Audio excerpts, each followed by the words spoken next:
And of course, in those moments when you are broken and your world feels so heavy, you see everyone else like moving forward and moving on, and it just is like you feel alone. And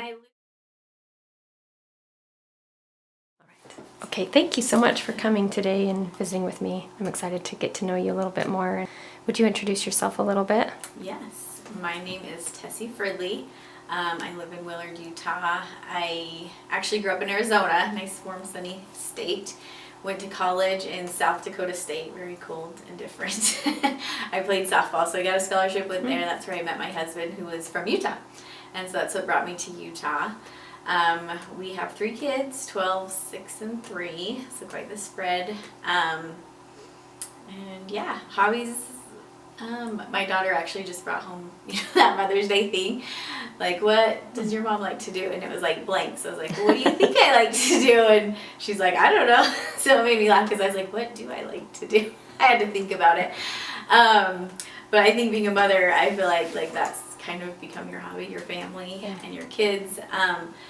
But I do enjoy running. I enjoy like just exercising and moving my body. That's something I feel like I need to do almost every day to kind of keep my mental state. And then I don't know, I love shopping and I really crave alone time. Like, I know that sounds so weird, but if I could choose to do anything, if I could have like 30 minutes alone, just like in my own thoughts or like just reading something, like I just crave that alone quiet time, probably because I don't get it very often. So I guess that's a hobby. I like to be alone. I like that hobby. That sounds like a good one. Yes. So we're talking today about some challenges that you and your family have experienced. If you'll take us back to maybe the beginning with something happened with your husband, and if you want to talk about how you first signs, or I'm not sure how it came about or how you knew that something was going on, and how that unfolded. Yeah. So my husband, when we got married, he'd actually lost vision in one eye before when he was 15 years old. So at the age of 15, his optic nerve in one eye had swelled and he lost sight in that eye. And back then, doctors didn't know why that happened, but they had kind of like assured him like his other eye would be fine because they didn't know like what happened, but they figured it would have happened to both eyes at the same time. So when we got married, he had mentioned he didn't, and that obviously changed his life a little bit. At 15 he played sports, he gave that stuff up, but he could totally function. Like he drove, he did like everything with one sight in one eye. So we got married totally just like a typical normal newlywed. He was running his own landscaping company, going to college at Weber, and we had our first kid about 2 years after being married. So, things were fresh. Our son was about to turn 1 when this happened. The same thing that happened to his first eye started happening to his other eye. And it was just like very instant. Like he was driving to work one day and all of a sudden he was noticing cars were passing him and he wasn't seeing them out of his peripheral. And so he knew like that was not normal. So immediately, because of what has happened in his life, he went straight to his eye doctor, and they are able to like look in the eye and kind of see what things look like. And they could tell just from looking in his eye that his nerve was starting to swell, and that's what had happened to him before. So they immediately were like, oh, you need to get treated right now. So that day they sent us to Moran Eye Center in Salt Lake, and the doctors there assessed it. They looked at his history and they were like, this isn't good. We don't know what's causing this, but we're going to check you into the hospital because you really just didn't have time. Like the swelling was going to damage his sight, and so immediately they wanted to start treatments without knowing like what for sure was causing it, because they wanted to stop the swelling. So long story short, we were in the hospital for about 2 to 3 weeks, and they were treating him with all different kinds of things as they were waiting for labs and tests to come back. And every day in the hospital, his sight got worse and worse and worse, until eventually,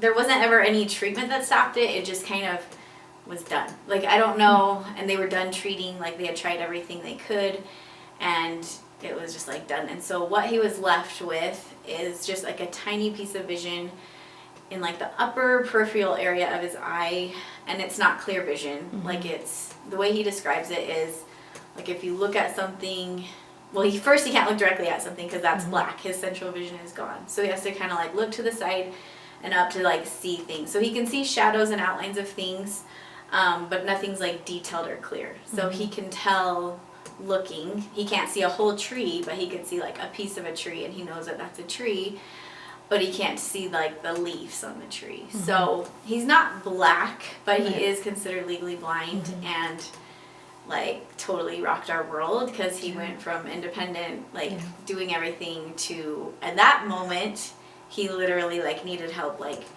walking because he couldn't see like steps and he would trip on things. He needed help like picking out clothes, like reading, like just like everything at that point was just so hard because he was not used to that. And you know, as a young family, our son like literally turned 1 when he was in the hospital, so like, and we were young, we were like 25, and I was a stay-at-home mom, and we were just like, our life like just dramatically changed in that moment because of his sight. So, and he was a landscaper, so you know, it was in August, or yeah, it was August, so normally he doesn't work in the winter and he would just go to school, so he just kind of quit working because he's like, how do I work? And I just kind of, from there it became a journey of like, what do we do from here? How do we go from here? Like, how do we survive? Like, just a lot of fears, a lot of frustrations. I think anybody that loses any kind of independence goes through like a grieving stage of like, you know, especially if we're a husband who's a provider and cares so much about his family and their future, like he just had like the weight of the whole world on him, and you could see it, and it was hard for our family to navigate that road. So what were some things that had to change? Well, everything. I don't know. Like, it feels so normal now because we've been living with it. It was in 2009, so we've been living with it now for 12 years. So now things feel like normal, but back then, like, I mean, he couldn't drive, and he had to finish school. I think he had like 2 or 3 semesters left. So did you help him with that? So yes, so I would like, some classes were able to do online, but some he had to go to class, so I would have to take him to class with my little boy and drop him off. If he wants to have with their wife, drop him off at school. And then for homework, like I would literally like have to read stuff to him. For tests, like I would just have to like help him study. Like I'd read him questions, we'd study together. Like it was like I was going back to college. Like I'd already got my degree, and I was like, oh my gosh, I should get another one because I like doing school with you. So I mean, and they had services. When he did have to take a test, he would go to like a special service at the college where someone would read him his test. But that was also really hard because as a learner, I mean, he was always used to reading the answers, seeing it visually, and then answering. And instead, now you're hearing someone and you're trying to process all that without seeing it. So it was hard. It was really hard. And then on top of that, we had a 1-year-old, so trying to squeeze that in. Anyways, and then as far as work goes, that's a whole like another journey we can take too long in. But he took off that whole winter, and we were trying some natural alternative type methods to try and hopefully like restore sight during that time too. So we were kind of consumed with like the only way we were going to move on is you have to get better, like because we can't live like this. So I feel like for a long time that kind of consumed us. We were just seeking out other methods, other doctors, like trying to find something that would fix it because it felt like the only solution. But obviously that didn't happen. He still has the same vision. How you personally coped with that, that's heavy. Yeah. And how it affected your relationship. Yeah. I think there's probably more things that played into the details of your life that changed and you had to adapt. And then like you were trying to fix it, but then you just finally somehow accepted it. Yeah. So maybe talk a little bit about how you personally coped and how it affected your relationship and how you guys were able to move forward. Okay. Oh, that's a good question. Okay. So, affecting our relationship, I feel like it was hard because it was like this balancing act for me to know like how much to help him without him feeling like he was a child, if that makes sense. He's really struggled with that, and I think he had a lot of insecurities at first with being blind. He did feel like, I don't know, I could tell he was insecure and he didn't like how it made him feel. And so as his wife, like, I tried to just like support him and help him where I could.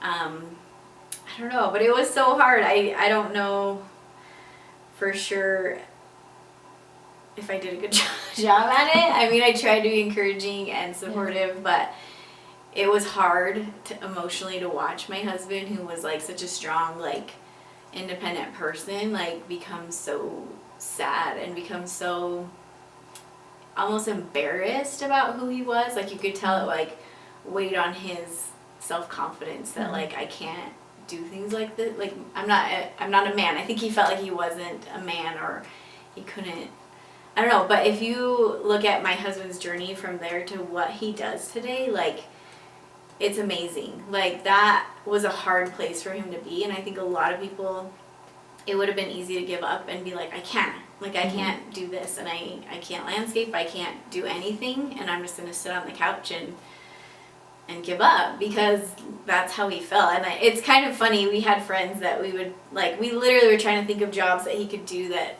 a blind person can do, and it's something we would talk about with friends and family, like, do you have any suggestions, or do you know of any, like, just trying to like get vibes out, because there's so many jobs out there you don't know about. So we were trying to fill out people and just see if anyone had any great ideas. And his friend, he was so innocent and cute, but he was like, man, there's nothing like you can do. And he was like so genuine and sincere when he said it, and not trying to be like a jerk, but it was just so funny, because it's like, yeah, that's how he felt. Like, yeah, there is nothing you can do if you're blind. So I don't know. I think I feel like his blindness has made me and my husband very close, because we do spend so much time together. Like, he can't go anywhere without me. So naturally, I feel like we had a good relationship and we're always close. I think me marrying a guy from a different state and having no friends when we got married probably helped that, and probably prepared us for this journey together, because I didn't have my own friends, I didn't have my own family I just had him and his family. So in a way, I can see like God's hand in like preparing me to carry this with him. And as a couple, I think there's definitely like was hard moments, but I think together we just grew so much closer, and like genuinely, like, we're best friends. And like, if I can spend time with anybody, it's him. And there are times we need breaks from each other, but for the most part, we really enjoy being together. And I think part of it is because we had to, like, for so long. It's been 12 years that, I go with him most places, to his haircuts, to all the things that, like, most people, you have time away from your spouse, like, that we don't. Yeah. So I don't know. I mean, there was frustrating moments, doing college schoolwork together, and moments where, like, it was hard for me to know how to be that person for him. But overall, it's been like a good growth for both of us. You've kind of found we've found a rhythm, and it works. And and through the years, he has learned to adjust to that piece that he has, and that has taken his brain and his eyes time to like learn how to look at things and learn how to scan so that you don't run into things. And now he still runs his landscaping company, and he goes to work every day. And most people ask me, like, how does he do it? And I don't even know what to say except he does a really good job, and he's just gained confidence in his ability to use that piece that he has, and just his knowledge of what he knew before. And with a really good employee, like, he goes out, and his employee now picks him up at our house every day, and they go to work, and his trucks and trailers. And my husband's built this business like so beautifully over 12 years of being blind, and it's just cool to see like what is possible if you don't give up, like, to watch that as his wife has been pretty cool. That's inspiring. So he should be sitting here now. Well, I think you probably had a big hand in helping with that too. How is his health now? It's good. It's stable. They're basically, the doctors still didn't know what caused the swelling again. So there is no like answer. And we hope that was it, that nothing else is going to come from whatever that was. But he's great. Like, his health, his sight has remained the same. That little piece he has, it's not a lot, but compared to what it could be black, like, it's great. And he does so much. Like I said, he's learned to use it, so it's good. Good. Awesome. Okay, so soon after this happened, you can tell us exactly when, but something happened with your 1-year-old? Yeah, well, he was 2. He was 2 by then? Yeah. Okay. Do you want to share how that unfolded? Yeah, so it was about 1 year after my husband's sight, so we were like still adjusting. We were doing better by that point, but still adjusting to like the changes in our life. And my son was 2 and 3 months, so a little bit older. And I like to tell people, because when you think of a 2-year-old, you normally think like they're crazy, they're just like busy, crazy kids.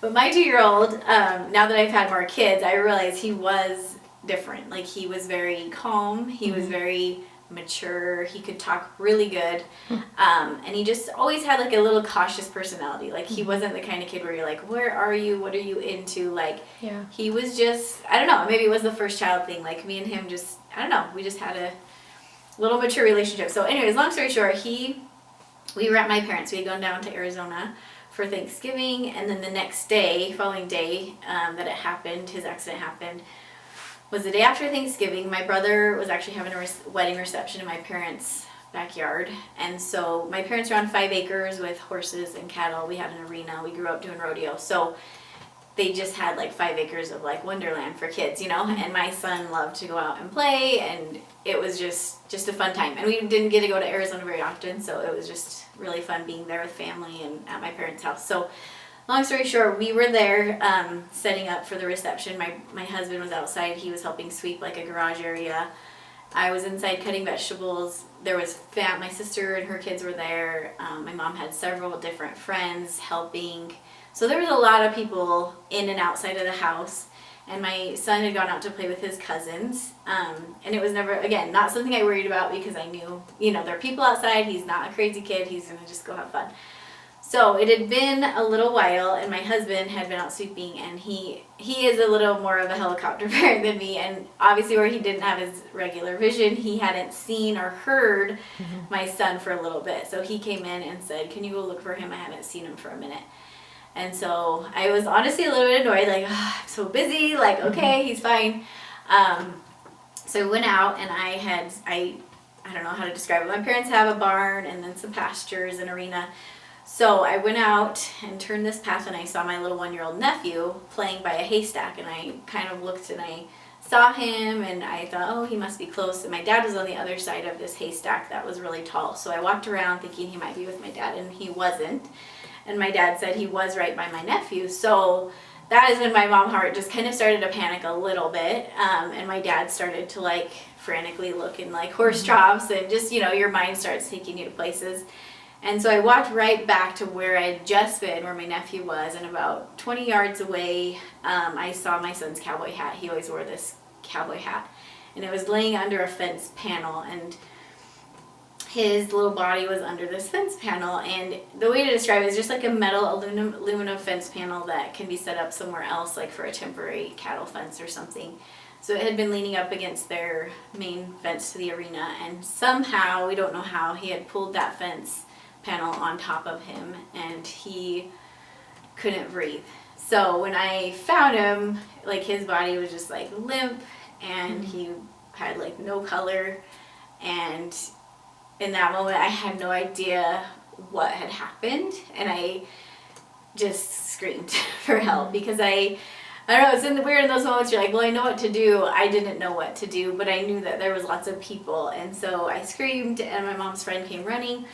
She started CPR on him immediately, and an ambulance came. My sister called 911, and they took him, and we followed behind.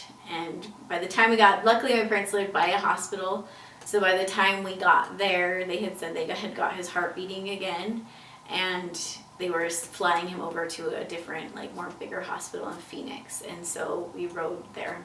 So long story short, I won't go into all the details, but he had gone, they guessed, about 26 minutes without oxygen. And so for the next 3 days, it was just like this whole, like, we don't know if he's going to live or die. Like, I guess, after something that traumatic to your brain, it swells. And so it was kind of like, will he survive the swelling of the brain? We don't know. And then if he does survive after 3 days, what type of brain damage will he have?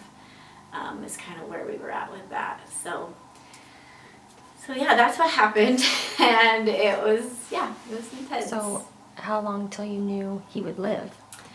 So about after the 72 hours, he lived through that brain swelling. And then I know every hospital is different what they do. After talking to other parents that have been through similar situations, they did a test on his brain to see if there was any type of brain activity or not. And that test showed some activity, but they can't tell you with that test how much activity. And so because there was some activity, like from that moment on, after he survived, we were just in like the recovery mode and like hoping that like he could recover from the brain damage that was sustained. So did he make improvements, or is he kind of So that's a hard question. So he was in the hospital in Arizona for 3 weeks, and then they flew him to Salt Lake Primary Children's Hospital because he was at a stable enough state where they wanted to start rehab with him. And in those 3 weeks we were there at primaries, they did rehab with him. And like, improvement is hard because he went from like totally, I would almost say like a vegetative state where he didn't like look at anything or respond to anything, to where his eyes were open more, but he, like at that time at primaries, he was very still glazed over, still like always just looked up, didn't really have much. I mean, there was little things they were looking for, like can he track something, like all these little signs that doctors know about, like if they can start doing that, it's a good sign. And I feel like we were like not really, like he'd track something for a second and we were like, oh yay, but like to them they wanted to see more. So after 3 weeks of being there, they kind of sent us home because they were like, you get one shot at inpatient rehab, and we want it to be like a good shot for him, and right now he's not progressing enough to make it worth your shot. And so we're going to send you home, you're going to do some outpatient therapy, and if he ever gets to a state where, you know, he is more ready for inpatient, we can bring him back. So as a mom who was like hoping her son would be like leaving the hospital better, I would say the improvement was not. So it was really, really disheartening to go home when your child wasn't fixed. You know, like you just wanted them to fix this. And so that was hard to go home to that, knowing like he's not. But I still had hope that we could get there in that moment. Looking back now, it's been, 10, 11 years. And I would say he has progressed so much.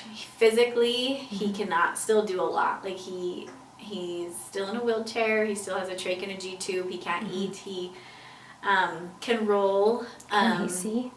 He can see. Yeah, I will say his eyes are a little bit off, but he sees us. Like he sees what's around him. He definitely looks at things. He like makes eye contact. He knows what's going on. I would say the biggest progress we've seen over the last 10 years with him is his cognitive abilities, because he went from, for a long time, like no expression, no interaction, just crying a lot. Kids with brain injuries, they just cry a lot. It's part of their healing, but it's so painful to watch as a mother, because you just like want to like comfort them like you did before, and it doesn't work. And so I think that was the hardest on both my husband and I, is just how much he cried for a long time.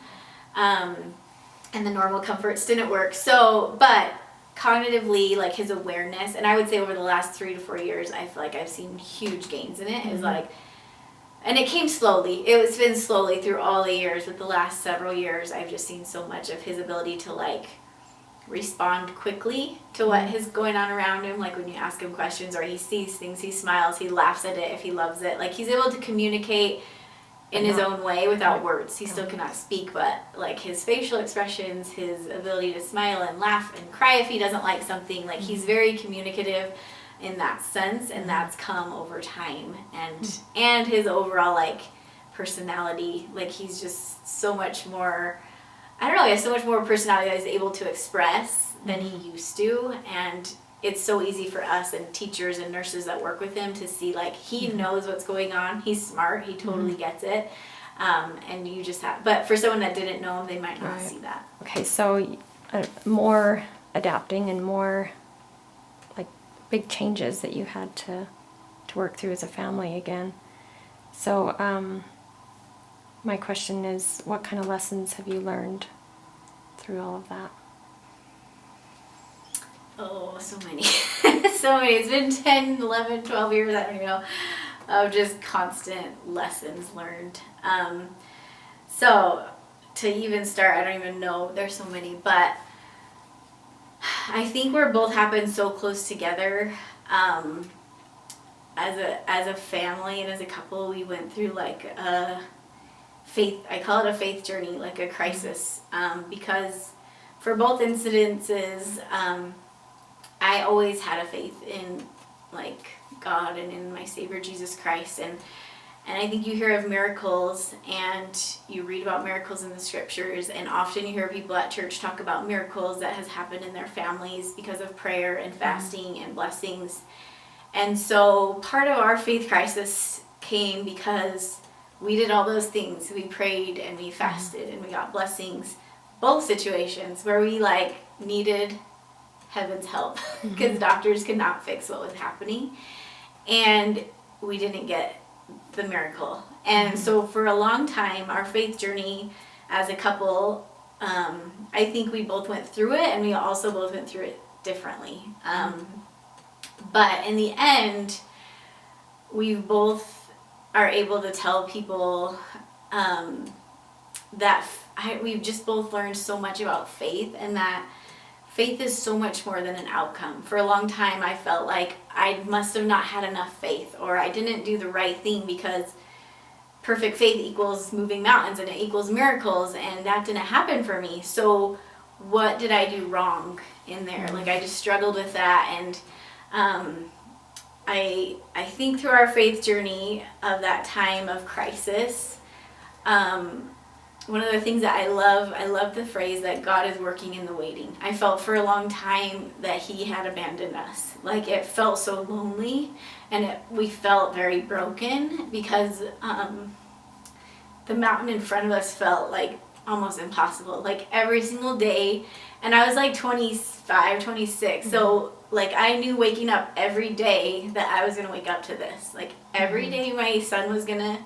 be different, and I was grieving his loss. I missed him. I know that sounds weird because he was right in front of me, but I missed him so much. I missed his voice. I missed playing with him. Like, he was there, but it didn't feel like he was there. And so I was in the process of grieving that, on top of like 24-hour care for a child that had crazy medical needs that were so overwhelming, and we didn't sleep, so that never helps.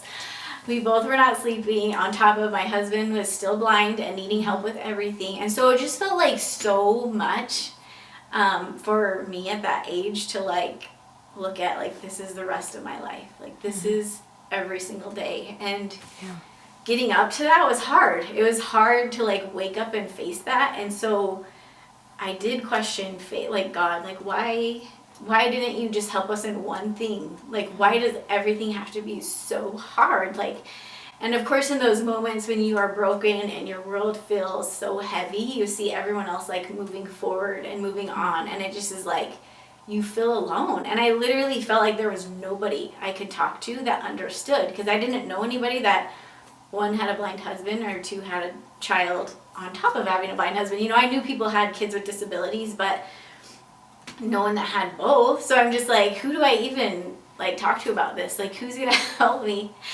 And but through my faith journey, I spent a lot of time in prayer and in study, because through my journey, I didn't understand why, and I didn't understand how I would ever feel happiness again, or how I would ever keep moving forward.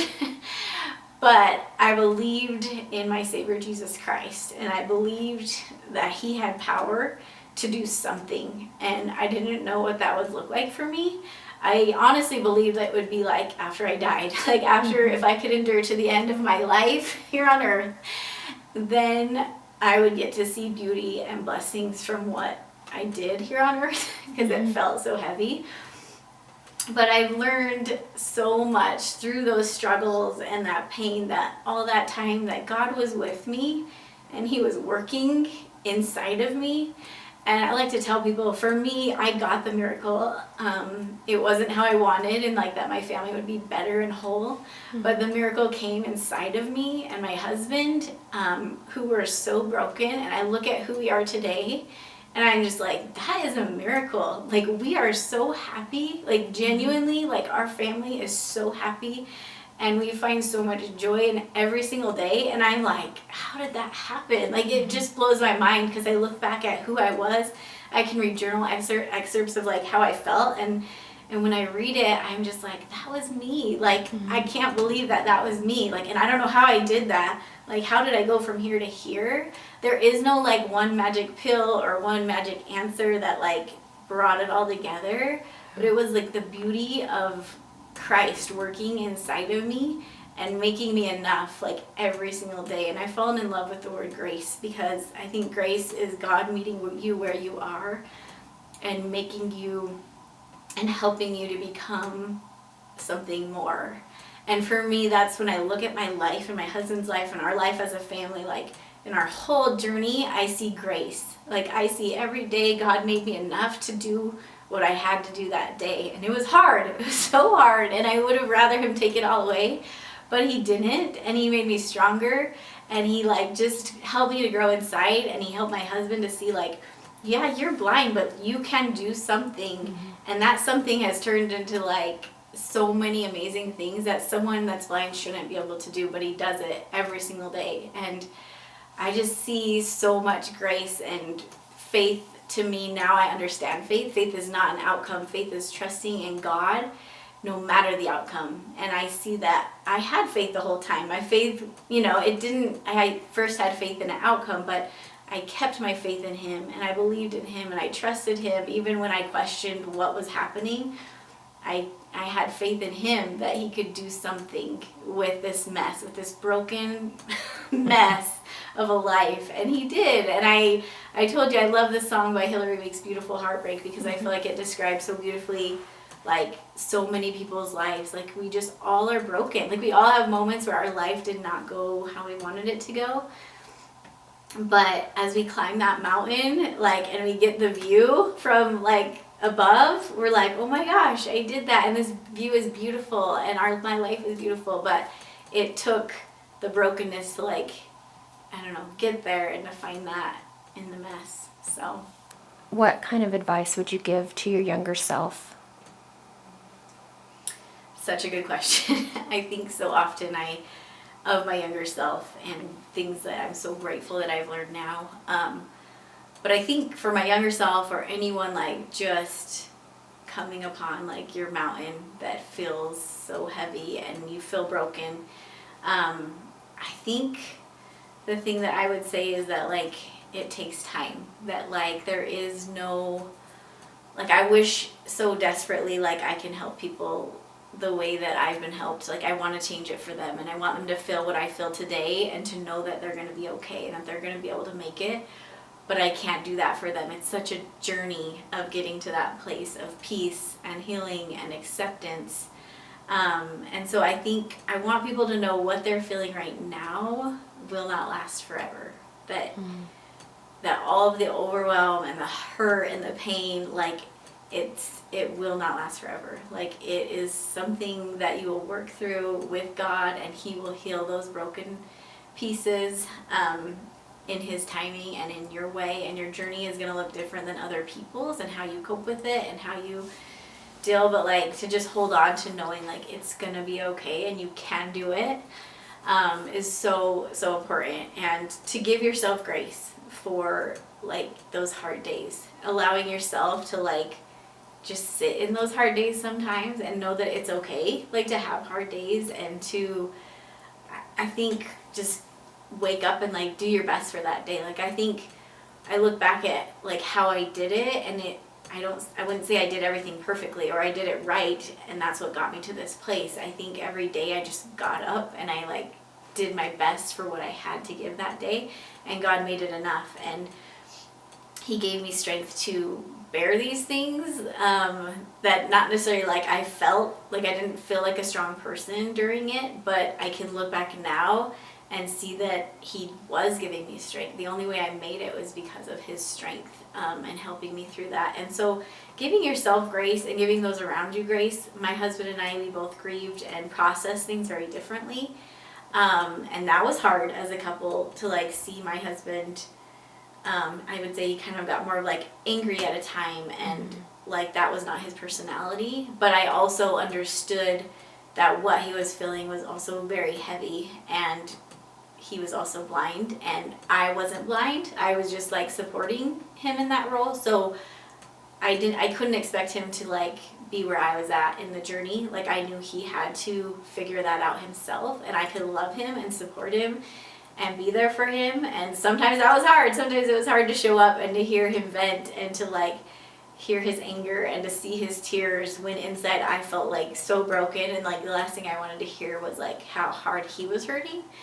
But I needed to be there for him and to love him in that broken mess, because it was his journey too. And so I think there was times through it that I was like, are we gonna make it? Like, can our marriage last through all of this? Can we last? Can we get up another day and keep doing this forever? And we did, like, you know what I mean? But it took time, and it just took so much grace for myself, for each other, and like God loves us even when we're broken, and he will just help us wherever we're at with whatever we can give. He will be there, and he'll take that little bit we have and he'll make something of it. And eventually it takes time, but when you can look back and see your progress and see like where you've been, you'll be amazed at like what you did and how you feel, and it will change, and it will not last forever, that pain, that hurt. That's beautiful. Thank you for sharing that.